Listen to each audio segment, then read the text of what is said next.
Hello friend, तो कैसे हो आप सभी। स्वागत करते हैं आप सभी का व्यस्त जी को इसमें। तो फ्रेंड आज जो है कि बिहार डीएलएड एंट्रेंस एग्जाम 2026 के लिए विज्ञान का कुछ सिलेक्टेड इंपॉर्टेंट क्वेश्चन लेके आए हुए हैं, जो कि भौतिक विज्ञान यानी कि फिजिक्स कराने वाला है। जितने प्रश्न हैं सारे इंपॉर्टेंट प्रश्न लिया गया है, तो हर प्रश्न को बिल्कुल ध्यान से आप सभी देखिएगा और जितने प्रश्न बताएंगे इसे आप याद जरूर कर लीजिएगा। तो चलिए शुरू करते हैं। सभी एक बार वीडियो को लाइक करके शेयर आप सभी जरूर कर दीजिएगा। आइए आज का फर्स्ट क्वेश्चन करते हैं। पहला क्वेश्चन है कि निम्न में से किसका अपवर्तनांक सर्वाधिक होता है। देखिए, अपवर्तनांक की बात किया जाए तो सबसे अधिक अपवर्तनांक बैगनी रंग का होता है। याद रखिएगा आप सभी, किस रंग का? बैगनी रंग का होता है। अच्छा, लाल रंग के बारे में क्या क्या यहां से याद रख सकते हैं। लाल रंग का तरंगदैर्घ्य जो होता है वो सबसे अधिक होता है, जबकि इसका विक्षेपण जो होता है वो कम होता है। लाल रंग का तरंगदैर्घ्य अधिक होता है, विक्षेपण कम होता है, जबकि विक्षेपण किसका ज्यादा होता है? नीला रंग का। याद रखिएगा आप सभी। अगला है, निम्न में से किस विद्युत चुंबकीय तरंग की तरंगदैर्घ्य ज्यादा होती है। तो करेक्ट आंसर होगा ऑप्शन में सी, एक्सरे किरण की। याद रखिएगा आप सभी, एक्सरे किरण की तरंगदैर्घ्य, चुंबकीय तरंगदैर्घ्य जो है सबसे ज्यादा होती है। तो अगर क्वेश्चन पूछा जाए तो आंसर कर लीजिएगा आप सभी, बिल्कुल कर लीजिएगा। आइए अगला प्रश्न देखिए। क्वेश्चन है कि प्रकाश की चाल सबसे पहले ज्ञात की किसने। देखिए, प्रकाश की चाल सबसे पहले जो ज्ञात किया गया ये आपका रोमर के द्वारा, यानी कि रोमर ने की थी। तो ऑप्शन में बी करेक्ट आंसर होगा। याद रहेगा आप सभी को, किसने? रोमर ने। याद रखिएगा आप सभी। आइए अगला क्वेश्चन देख लीजिएगा। सरल सूक्ष्मदर्शी में वस्तु को रखा जाता है। देखिए, सभी प्रश्न आपके लिए इंपॉर्टेंट है और यही प्रश्न आपके पेपर में आ जाएगा, ध्यान दीजिएगा आप सभी। तो इसीलिए सभी से रिक्वेस्ट करेंगे कि प्रश्न याद जरूर करते चलिएगा। लेंस और प्रकाश के बीच में, याद रखिएगा आप सभी। ऑप्शन में ए राइट आंसर होगा। सरल सूक्ष्मदर्शी में वस्तु को रखा जाता है, तो ये कहाँ रखा जाता है? तो लेंस और प्रकाश के बीच में रखा जाता है। अच्छा, यहीं से याद रखिएगा जो प्रकाश की चाल पूछा गया यहाँ से कि किसने ज्ञात की, तो रोमर ने। देखिए, अगर क्वेश्चन पूछा जाए कि प्रकाश की चाल सबसे अधिक किस में होती है, तो निर्वात में, सबसे कम ठोस में। तो दो प्रश्न यहां से याद रखिएगा आप सभी। आइए अगला क्वेश्चन देख लीजिएगा। जब प्रकाश वायु से कांच में जाता है तो क्या होगा। 70 से प्लस क्वेश्चन कंप्लीट करवाएंगे, लगभग जो है कि 100 प्रश्न पहुंच जाएगा आपका। और इतना प्रश्न कवर कीजिएगा तो करीब करीब आपका चीजें कंप्लीट होगा। तो राइट आंसर होगा ऑप्शन में भी, तरंगदैर्घ्य घटती है। जब प्रकाश वायु से कांच में जाता है तो तरंगदैर्घ्य क्या हो जाती है? घट जाती है। बात समझे आप सभी। आइए अगला है कि पूर्ण आंतरिक परावर्तन होता है जब प्रकाश जाता है। देखिए, पूर्ण आंतरिक परावर्तन जो आप सभी प्रकाश तंतु देखे होंगे, देखे हैं, वो पूर्ण आंतरिक परावर्तन पे ही कार्य करता है, ऑप्टिकल फाइबर। तो पूर्ण आंतरिक परावर्तन कब होता है? जब प्रकाश हीरे से कांच में जाता है। तो याद रखिएगा, हीरे से कांच में। अगला है प्रकाश तंतु यानी कि ऑप्टिकल फाइबर जो है ये किस सिद्धांत पर कार्य करता है। कई बार क्वेश्चन पूछा गया है, यहां से बता सकते हैं कोई हमको? ऑप्टिकल फाइबर जो है ये किस सिद्धांत पर कार्य करता है। तो याद रखिएगा आप सभी, पूर्ण आंतरिक परावर्तन पे। याद रहेगा, दिमाग में खोज लीजिए, पूर्ण आंतरिक परावर्तन पे ही कार्य करता है। अगर क्वेश्चन पूछा जाए तो देखते क्वेश्चन का आंसर फटाक से टिक करके निकल जाना है, समय बर्बादी नहीं करना है। यही समय बचेगा तो मैथमेटिक्स को सॉल्व करने में, रीजनिंग को सॉल्व करने में लगाइएगा, क्योंकि समय का ही महत्व है आपके पास। प्रकाश ऊर्जा को विद्युत ऊर्जा में बदलता है। जीके जीएस का टेंशन आपसे छोड़ दीजिए कि याद कैसे होगा आपको और प्रश्न कैसे कंप्लीट होगा, यानी कि सामाजिक विज्ञान, विज्ञान और हिंदी का, ये हम पे छोड़ दीजिए, हम आपको तैयारी करवा देंगे। प्रकाश ऊर्जा को विद्युत ऊर्जा में बदलता है। देखिए, प्रकाश यानी कि धूप से प्रकाश आएगा, उसके बाद इसको विद्युत में बदलेगा, तो वो सौर प्लेट का काम होता है, यानी कि सौर सेल इसका बिल्कुल करेक्ट आंसर होगा। डायनमो क्या करता है? डायनमो यांत्रिक ऊर्जा को विद्युत ऊर्जा में कन्वर्ट करता है। विद्युत मोटर क्या करता है? तो विद्युत मोटर जो है ये विद्युत ऊर्जा को यांत्रिक ऊर्जा में, जबकि विद्युत सेल का काम क्या होता है? जो बैटरी होता है ये क्या करता है? रासायनिक ऊर्जा को विद्युत ऊर्जा में बदलता है। अगला प्रश्न है कि यांत्रिक ऊर्जा को विद्युत ऊर्जा में बदलता है। राइट आंसर होगा ऑप्शन नंबर ए, डायनमो। यांत्रिक ऊर्जा को विद्युत ऊर्जा में बदलता है डायनमो। डायनमो सबसे पहले क्या करता है? घूमना शुरू करता है। प्रश्न है कि यांत्रिक ऊर्जा को विद्युत ऊर्जा में बदलता है।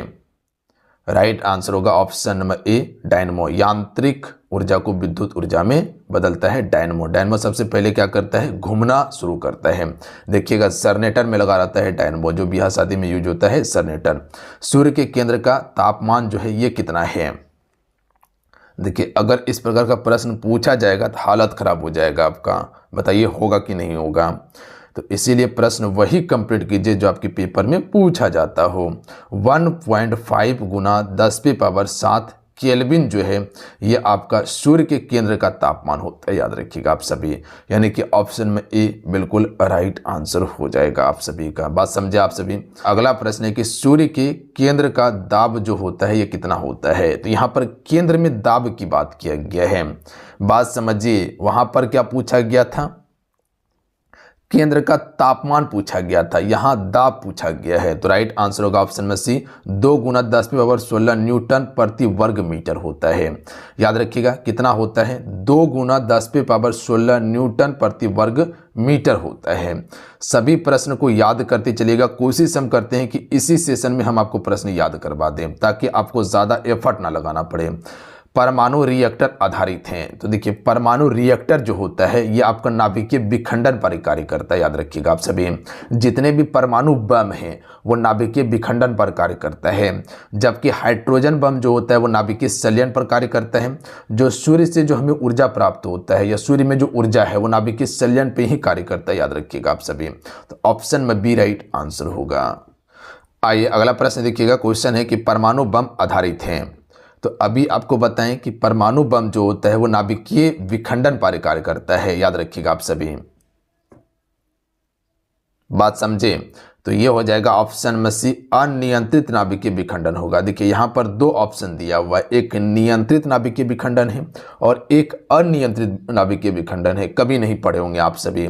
तो याद रखिएगा ये अनियंत्रित नाभिकीय विखंडन पर कार्य करता है परमाणु बम, जबकि हाइड्रोजन नाभिकीय संलयन पर कार्य करता है। तो प्रश्न बना लीजिए, अगर प्रश्न आ जाएगा पेपर में तो बिल्कुल हाइड्रोजन बम आधारित होता है। तो अभी बताएं कि हाइड्रोजन बम जो है ये नाभिकीय संलयन पर कार्य करता है। चीज़ें क्लियर हैं।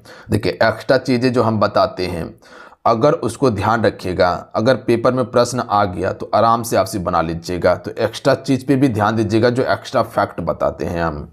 अगला प्रश्न पर ध्यान दीजिएगा, क्वेश्चन समझिएगा यहाँ पर कि सिलिकॉन तथा जर्मेनियम अर्धचालक होते हैं। तो ये चतुर्थ संयोजी अर्धचालक होते हैं। याद रखिएगा ऑप्शन में डी राइट आंसर होगा। अगला है पॉजिट्रॉन का खोज किसने किया था। राइट आंसर ऑप्शन में सी हो जाएगा, एडरसन ने पॉजिट्रॉन की खोज किया। अगला है 1 कूलाम आवेश बराबर होता है। तो राइट आंसर होगा ऑप्शन में ए, 6.25 गुना 10⁻18 इलेक्ट्रॉन होता है 1 कूलाम बराबर। याद रखिएगा 6.25 गुना 10⁻18 इलेक्ट्रॉन होता है 1 कूलाम बराबर। अगला है किसी तार की प्रतिरोधकता निर्भर करती है। तो देखिए किसी भी तार की प्रतिरोधकता जो निर्भर करती है ये आपका पदार्थ पर, किस पर, पदार्थ पर निर्भर करती है। बी राइट आंसर होगा। देखिए जितने भी मेरे साथ में हैं सभी एक बार सेशन को लाइक कीजिए, वीडियो को लाइक कीजिए, उसके बाद फिर आगे बढ़ेंगे हम सभी। आपसे क्लास कर लेते हैं, क्लास को लाइक नहीं करते, पता नहीं पैसा लगता है आप सभी को क्या। कम से कम जितना मेहनत करते हैं कम से कम उसके लिए आपसे ज़रूर लाइक कर दिया कीजिए, क्योंकि ये जो मेहनत करते हैं पर डे आपके लिए सेशन और जो इम्पॉर्टेंट चुनिंदा प्रश्न है, जो एक्सपेक्टेड है, जो प्रश्न पूछे जा सकते हैं पेपर में, वो हम आपके लिए चुन के लाते हैं, अपने से तैयार करते हैं ताकि आपको कहीं कोई दिक्कत ना हो। तो इतना मेहनत जो करते हैं कम से कम लाइक करके शेयर ज़रूर कर दिया कीजिए वीडियो को, क्योंकि यही एक लाइक आपका मोटिवेट कराता है, फिर अगले दिन आपके लिए हम बेहतर काम करने का कोशिश करते हैं। तो अपना प्यार बनाए रखिए, सेशन को लाइक करके शेयर ज़रूर किया कीजिए। जो चैनल पर पहली बार आए हैं चैनल को ज़रूर सब्सक्राइब कर लीजिएगा और ऑल नोटिफिकेशन को ऑन कर लीजिएगा। जब सब्सक्राइब कीजिएगा तो एक घंटी आएगा, उसका ऑल नोटिफिकेशन को ऑन कर लीजिएगा, तभी नोटिफिकेशन आपको जाएगा। तो सभी एक बार चेक करके देख लीजिए किसका किसका नोटिफिकेशन ऑन है, नहीं है तो नोटिफिकेशन को ऑन कर लीजिए आप सभी। आइए अगला क्वेश्चन है, 1 वाट घंटा बराबर होता है। चलिए आंसर कीजिएगा, 1 वाट घंटा बराबर होता है तो कितना होता है, 3.6 × 10⁻³ जूल होता है। यानी कह सकते हैं कि 3.6 गुना 10⁻³ जूल होता है 1 वाट घंटा बराबर। यानी कि ऑप्शन में भी राइट आंसर होगा। चीज़ें क्लियर हैं। अगला क्वेश्चन है, मेक संख्या का उपयोग किसकी चाल निर्धारण के लिए किया जाता है। देखिए अगर मेक संख्या की बात किया जाए तो विमान, याद रखिएगा आप सभी, विमान की चाल का निर्धारण करने के लिए हम सभी मेक संख्या का उपयोग करते हैं। बात समझे। आइए अगला क्वेश्चन है कि एक कार बैटरी में प्रयुक्त विद्युत अपघटय होता है।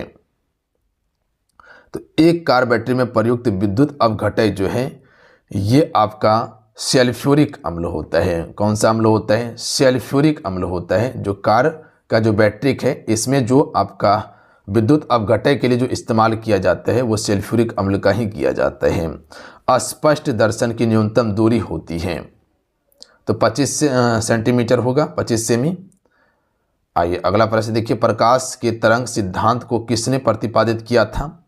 अब थोड़ा सा फास्ट करने का कोशिश करेंगे, हाइगेंस ने। अगला प्रश्न देखिए कि इंद्रधनुष में किस रंग का विक्षेपण सबसे अधिक होता है? तो देखिए विक्षेपण अधिक जो होता है वो बैगनी रंग का होता है। याद रखिएगा आपसे, किस रंग का? बैगनी रंग का होता है। तो ऑप्शन में ए राइट आंसर हो जाएगा, बैगनी रंग। और सबसे कम किसका होता है? लाल रंग का होता है। आइए अगला क्वेश्चन देख लीजिएगा, पानी के ऊपर तेल परत का चमकना उदाहरण है। तो देखिए पानी के ऊपर तेल परत का जो चमकना उदाहरण है यह आपका व्यतिकरण का उदाहरण है, यानी कि डी राइट आंसर होगा। धूप के चश्मे का पावर जो होता है ये कितना होता है? 0 डायोप्टर होता है, 0 डायोप्टर होता है। आइए अगला प्रश्न देख लीजिएगा कि वायुमंडल में प्रकाश के विसरण का कारण क्या है? तो वायुमंडल में जो प्रकाश का विसरण आपसे देखते हैं ये किस कारण से होता है? धूलकण के कारण से होता है। कभी आपसे देखे होंगे जब घर में जो वेंटिलेशन होता है उससे अगर प्रकाश जाता है और कहीं जाके टकराता है तो उसमें देखिएगा धूलकण आपको एकदम बिल्कुल क्लियर दिखाई देगा, जबकि डायरेक्ट अगर प्रकाश में दिखेगा तो आपको नहीं दिखाई देगा। अगला है, पास्कल किसका इकाई है? राइट आंसर ऑप्शन में ये हो जाएगा दाब का। याद रखिएगा आप सभी, किसका इकाई है? दाब का। अगला प्रश्न है कि प्रकाश की गति किसके बीच से जाते हुए न्यूनतम होगी? तो देखिए प्रकाश की गति जो है ये कांच से जाते हुए न्यूनतम होगी। याद रखिएगा प्रकाश की गति सबसे अधिक किसमें है? निर्वात में है। याद रखिएगा सबसे कम जो होता है वो ठोस में होता है। तो कांच क्या है? एक ठोस है। याद रखिएगा तो यहाँ पे कम हो जाएगा, जबकि ठोस में ध्वनि की चाल अधिक होती है। सूर्य की ऊष्मा पृथ्वी पर कैसे पहुँचती है? राइट आंसर होगा विकिरण के द्वारा। याद रखिएगा आप सभी, विकिरण के द्वारा। देखिए एक क्षण जो है ये गर्म होता है चालन विधि के द्वारा, वायुमंडल जो गर्म होता है वो संवहन विधि के द्वारा। याद रखिएगा जबकि प्रकाश जो है ये विसरण के द्वारा जो है कि विकिरण के द्वारा जो है कि सूर्य पर आपको पहुंचता हुआ दिखाई देता है। रेफ्रिजरेटर में थर्मोस्टेट का क्या कार्य है? राइट आंसर हो जाएगा ऑप्शन में सी, एक समान ताप को बनाए रखना। एक समान ताप को बनाए रखना। शुद्ध जल का क्वथनांक फ़ारेनहाइट स्केल पर क्या होगा? तो देखिए शुद्ध जल का तापमान जो है फ़ारेनहाइट स्केल पे आपका होता है 212 डिग्री फ़ारेनहाइट होता है। तो याद रखिएगा जो शुद्ध जल होता है इसका फ़ारेनहाइट स्केल पे क्वथनांक 212 डिग्री फ़ारेनहाइट होगा। केल्विन तापमापी में बर्फ का गलनांक क्या होता है? बर्फ का गलनांक होता है 273 डिग्री केल्विन होता है, जबकि सेल्सियस में 0 डिग्री हो जाएगा। ध्वनि का वेग सबसे ज़्यादा होता है तो अभी आपको बताएं इस्पात या ठोस में। याद रखिएगा। और सबसे कम की बात किया जाए या ध्वनि गमन नहीं करता वो निर्वात से। निर्वात से ध्वनि गमन नहीं करता। याद रखिएगा आप सभी। तो ध्वनि का चाल सबसे अधिक कहाँ होगा? इस्पात या ठोस में। तो इस्पात ठोस ही है। ध्वनि का वेग सर्वाधिक होता है कहाँ पे? ध्वनि का वेग सबसे अधिक ठोस में। याद रखिएगा ठोस इसका बिल्कुल करेक्ट आंसर होगा। ध्वनि का प्रभाव कान में कितने समय तक रहता है? तो देखिए ध्वनि का प्रभाव कान में 1/10 सेकेंड तक रहता है। कितने समय तक? 1/10 सेकेंड तक रहता है। आइए अगला प्रश्न पर ध्यान दीजिएगा कि प्रतिध्वनि का कारण क्या है? ध्वनि का परावर्तन। याद रखिए जो प्रतिध्वनि आपसे सुनते हैं कहीं पर बोलिएगा तो आवाज़ फिर से जो रिटर्न आता है वो आपका ध्वनि का परावर्तन के कारण होता है। प्रकाश का परावर्तन का नियम पढ़े होंगे। प्रकाश का परावर्तन हो गया, अपवर्तन हो गया कि जिस दिशा से किरण आया और उसी दिशा में किसी सतह से टकराकर वापस चले गया, तो इसी को प्रकाश का परावर्तन कहते हैं। बात समझे? तो प्रतिध्वनि का कारण क्या है? ध्वनि का परावर्तन है। अगला क्वेश्चन देख लीजिएगा, झूला झूलते समय कोई व्यक्ति झूला पर खड़ा हो जाए तो उसका आवर्त काल क्या होगा? देखिए एक झूला झूल रहा है फटाफट फटाफट फटाफट, ठीक है, और उसी झूला झूलते हुए उस पर कोई व्यक्ति आके खड़ा हो गया, तब जो है कि उसका आवर्तकाल पे क्या प्रभाव पड़ेगा? तो क्वेश्चन करने का यही मतलब है, घट जाएगा। याद रखिएगा एकाएक घट जाएगा, जैसे उस पर खड़ा हुआ तैसे घट जाएगा। अगला क्वेश्चन देख लीजिएगा, यदि झूले पर एक व्यक्ति के स्थान पर दो व्यक्ति बैठ जाएं तब आवर्तकाल क्या होगा। मान लीजिए कि एक झूला है, ठीक है, एक झूला है, इस पे एक व्यक्ति बैठा हुआ था ऑलरेडी, फिर एक व्यक्ति आके इस पे बैठ गया, तब इसका आवर्तकाल क्या होगा। तो आवर्तकाल इसका अपरिवर्तित होगा, याद रखिएगा। एक व्यक्ति बैठा था, फिर एक व्यक्ति आकर बैठ गया तो अपरिवर्तित होगा। झूला झूलते हुए कोई व्यक्ति आकर अगर उस पर खड़ा हो जाता है तो क्या होगा, आवर्तकाल घट जाएगा। अगला प्रश्न पर ध्यान दीजिएगा कि सेकेंडी पेंडुलम का आवर्तकाल कितना होता है। राइट आंसर होगा 2 सेकेंड। अगला है केशिका नली में जल का ऊपरी सतह होता है, उत्तल होता है। केशिका नली में जल की ऊपरी सतह जो होता है वो उत्तल होता है, याद रखिएगा आप सभी। क्या होता है, उत्तल होता है। अच्छा, गाड़ी की साइड मिरर में साइड में जो मिरर लगाया जाता है वो कौन सा मिरर होता है। आप सभी देखे होंगे ड्राइवर के पास एक मिरर रहता है, तो यहाँ उत्तल मिरर होता है, याद रखिएगा, उत्तल दर्पण। जबकि गाड़ी का जो हेडलाइट होता है, गाड़ी का जो हेडलाइट होता है यहाँ पर अवतल दर्पण होता है। द्रव का घनत्व अधिक होने पर पृष्ठ तनाव क्या होगा। तो देखिए, द्रव का घनत्व अधिक होने पर पृष्ठ तनाव बढ़ जाता है। अगला प्रश्न पर ध्यान दीजिएगा आप सभी। अगला प्रश्न है कि पारे को जब एक बर्तन में रखा जाता है तो मेनिस्कस होता है उत्तल में, याद रखिएगा आप सभी। ऑप्शन में भी राइट आंसर होगा। ऊंचाई बढ़ने से वायुमंडलीय दाब क्या होगा। तो ऊंचाई बढ़ने से वायुमंडलीय दाब आपका घटेगा। जो जो ऊंचाई बढ़ेगा वायुमंडलीय दाब घटते जाएगा। एक बार बराबर होता है 10⁵ पास्कल होता है। अगला क्वेश्चन देख लीजिएगा। किसी वस्तु का भार अधिकतम होता है। ये निर्वात में किसी भी वस्तु का भार जो होगा वो अधिकतम होगा। निर्वात में पृथ्वी के अपेक्षा चंद्रमा का द्रव्यमान लगभग होता है। देखिए, यहाँ पर आप फंस जाइएगा। बोलिए कैसे। एक भार होता है, एक द्रव्यमान होता है, तो यहाँ पर द्रव्यमान पूछा गया है तो ये आपका 1/81 होगा, याद रखिएगा 1/81। अगर वहीं पर भार पूछता तब 1/6 होता, याद रखिएगा 1/6 होता। बात समझे। आइए अगला क्वेश्चन है कि भू अस्थायी उपग्रह पृथ्वी के चारों ओर चक्कर लगाता है कितने घंटे में। तो ये आपका 24 घंटे में ही चक्कर लगाता है, तो ऑप्शन में बी राइट आंसर होगा। आइए अगला प्रश्न देखिएगा कि पृथ्वी पर वायुमंडल दाब का कारण क्या है। गुरुत्वाकर्षण, याद रखिएगा। जो पृथ्वी के वायुमंडल में दाब जो है इसका कारण है गुरुत्वाकर्षण। पृथ्वी का प्लायन वेग है। चलिए बताइएगा इस क्वेश्चन का राइट आंसर क्या होगा। तो पृथ्वी का प्लायन वेग जो है 11.2 किलोमीटर प्रति सेकेंड है। इस गति से अगर किसी भी वस्तु को अगर पृथ्वी से बाहर फेंक देंगे तो वो फिर पृथ्वी पर पुनः वापस नहीं आ पाएगा। जब कोई वस्तु ऊपर से गिराई जाती है तो उसका भार क्या होता है।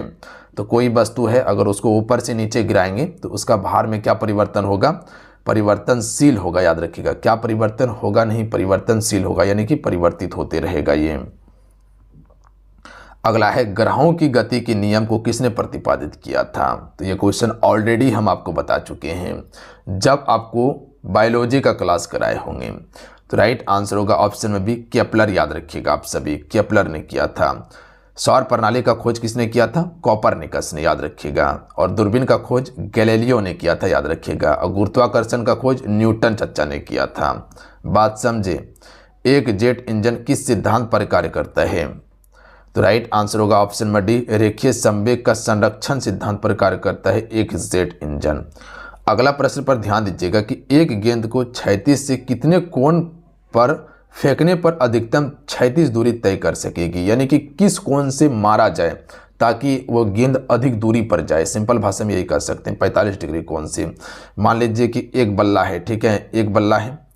कैसे बल्ला बनता है ये हमको भी पता नहीं है, फिर भी बनाने का कोशिश करते हैं। अगर उसको 45 डिग्री कोण से मारा जाए तो वो गेंद बहुत दूर तक जाएगा। बात समझ गए।